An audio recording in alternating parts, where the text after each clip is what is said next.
Welcome to cooking cheap, easy, and tasty meals. I'm going to make what I hope will be the equivalent to a gumdrop cake. I couldn't find any gumdrops that were easily available. It appears that gummies have taken the world by storm. So I'm going to make it out of dots. And if you're not familiar with dots, which are little gummies, basically. And we're going to see how that works out. So, to begin with, we're going to cream a half cup of butter. So, here's my butter. I've had it sitting in the bowl for a while.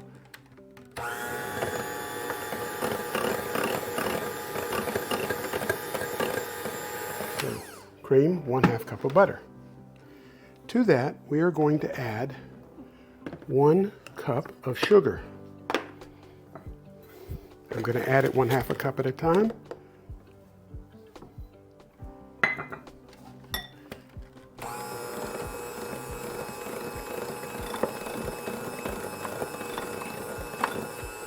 I am using golden sugar, and I think it gives it a little more flavor. So there is 1 cup of golden granulated sugar. But regular sugar is what would normally be used in here.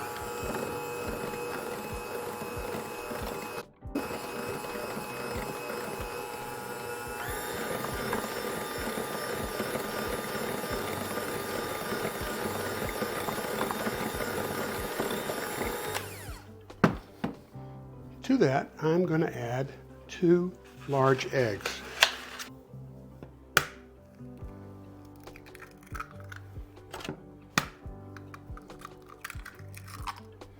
If you're uncomfortable opening the eggs directly into the bowl, you could open them into a small bowl before you add them in, but I have had pretty good luck with these eggs, so I'm not terribly worried about it. So 2 whole eggs, and we're going to bring them into the mixture.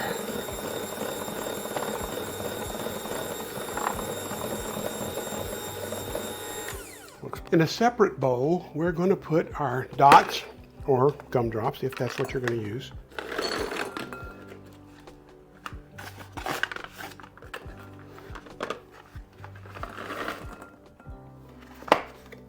And we're going to add 2 1/4 cups of all-purpose flour.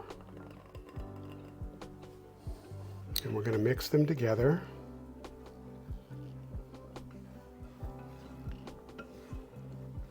Just trying to spread the flour and the dots together.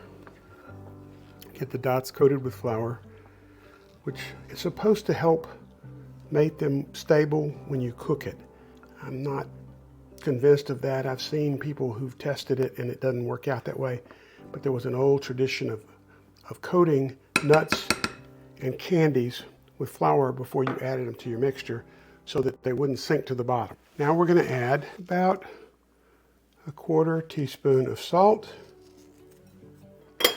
and 2 teaspoons of baking powder. Baking powder, not baking soda.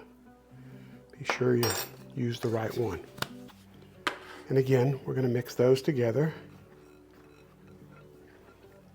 Make sure they're spread out well in the mixture. Now, to the liquid mixture, we're going to add a teaspoon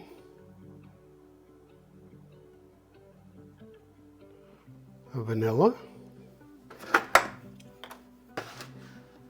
We're going to add 1/4 cup of milk. We're also going to add 1/4 cup of crushed pineapple. You could add raisins, whatever you prefer, but I think the pineapple would be a good option. Now we're going to mix all that together.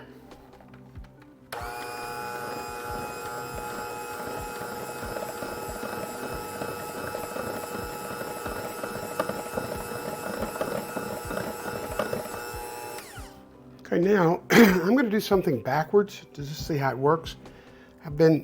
All my life I've been told you're supposed to add the dry to the liquid, but I'm going to add the liquid to the dry, and we'll see how it comes out.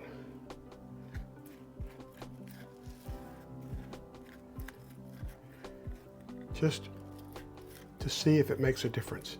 If you're making it yourself, do it the other way if you're uncomfortable doing it this way. But now what I'm going to do is just mix this just enough. You don't want to overmix it, because if you do, it'll make the cake tough. So just mix it until it moistens the flour mixture, or the dry mixture if you want to call it that. So you're just stirring it a little bit at a time. Turn it over. I guess you could do this with a stand mixer using a paddle attachment, because it wouldn't be hard on the dots. But I didn't feel like I should use a stand mixer because not everybody would have one. So I wanted to do it by hand. You can certainly beat the liquid mixture with a whisk, but I had a hand mixer. I figured I'd use it for that, and that seemed to work. Now we seem to have everything together now. So the next thing I'm going to do is prepare the pans that I'm going to cook it in. Now normally you would put this in one loaf pan, but I'm going to make multiple small loaf pans so I can give it away as gifts. So I'm going to get them ready now. Now I've sprayed this with a neutral oil. You could use canola or olive oil or avocado oil, whatever you like. I'm sure it would work fine. You could also make little hammocks with parchment paper, and I'm sure that'd be fine. So that's basically what I'm going to do, and I'm going to make several of them. Okay, normally I would put this in the oven at 285 for between an hour and 15 and an hour and 30 minutes. Since these are smaller, I'm going to put them in the oven at 285 for 1 hour and check them with a toothpick to see if they're done all the way through. Okay, here are our 3 finished loaves. They've rested. I'm going to cut one of them so we can see what it looks like inside.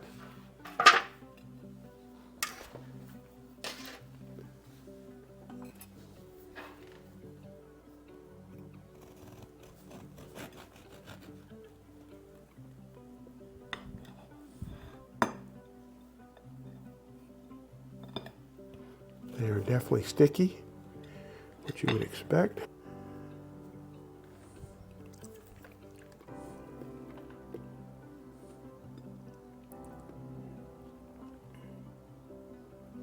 So they came out fine. The cake is like a pound cake, and the dots adds a nice fruity taste to it. Gives it a little more of a flavor.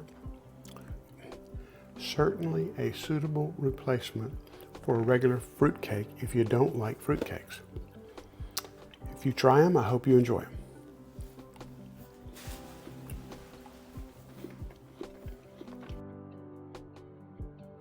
If you enjoyed this video, please subscribe and give us a like. Thank you.